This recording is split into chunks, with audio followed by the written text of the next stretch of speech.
This tourist put up a hell of a fight. Took two of us to put him down. Wait. How many is that now? 5 just this week. Should we go around Hey, them? I'm not complaining. I bet you're not. We done here? We got on the floor to check, man. Check for what? I ain't seen a clicker in weeks. It's because we're thorough. We're gonna keep being thorough. Come on this way. Wrap this up, right? All right, so we're in the Last of Us room here at E3, and Anthony, I thought I'd start off by letting you talk a little bit about what you're showing here at E3. So at E3, we're showing a brief demo of a level in the Hunter City, and we showed what the Hunter City is like with a trailer we released earlier of the ambush, and so you're up against those same guys in this demo. And here at E3, on the stage at the Sony press conference, we showed a level, and then backstage at E3, we have another demo of a different way to play that same encounter. So we're really trying to show how broad the gameplay is and how many strategic choices the player has. So I think that's a really interesting approach because it's not your typical sort of human versus zombie game. It's more complicated than that, right? It definitely is. In fact, I would say the majority of the antagonism you'll face in the game is human. So it's not a straight up zombie game. It's really about a world where a plague has kind of destroyed everything, and it's about what humanity does after that.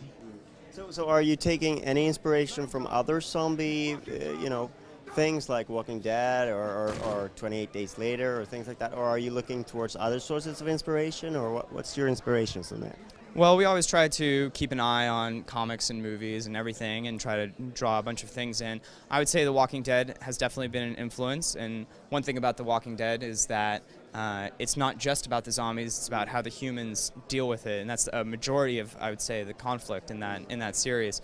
We've also been drawn to 28 Days Later and the new Dawn of the Dead remake because of how capable those zombies are and how kind of terrifying they are.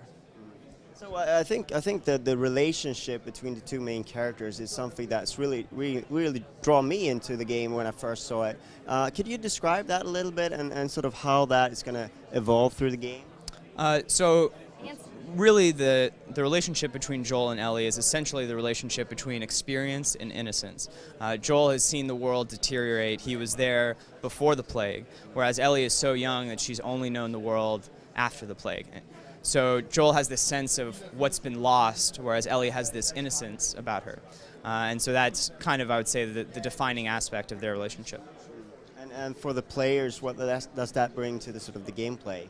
Well, in terms of the gameplay, Ellie, because she's grown up in this harsh world, she's much more capable beyond her years. She's a very brave young teenage girl, and as you can see from the stage demo we showed earlier, she won't hesitate to help you out when you're backed up in a corner.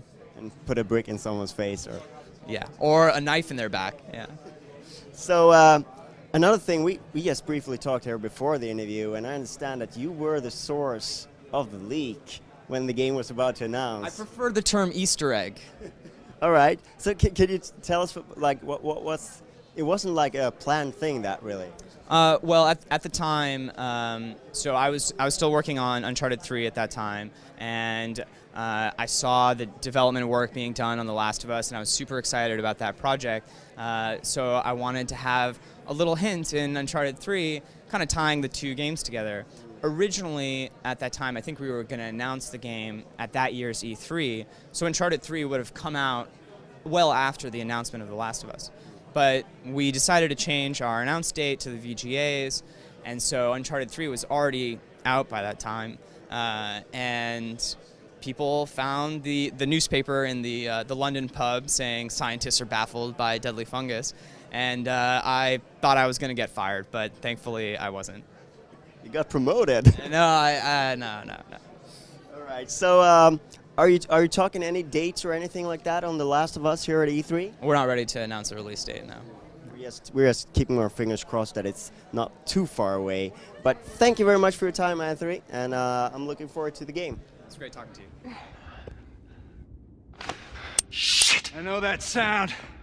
I got you now, motherfucker! Hey, asshole!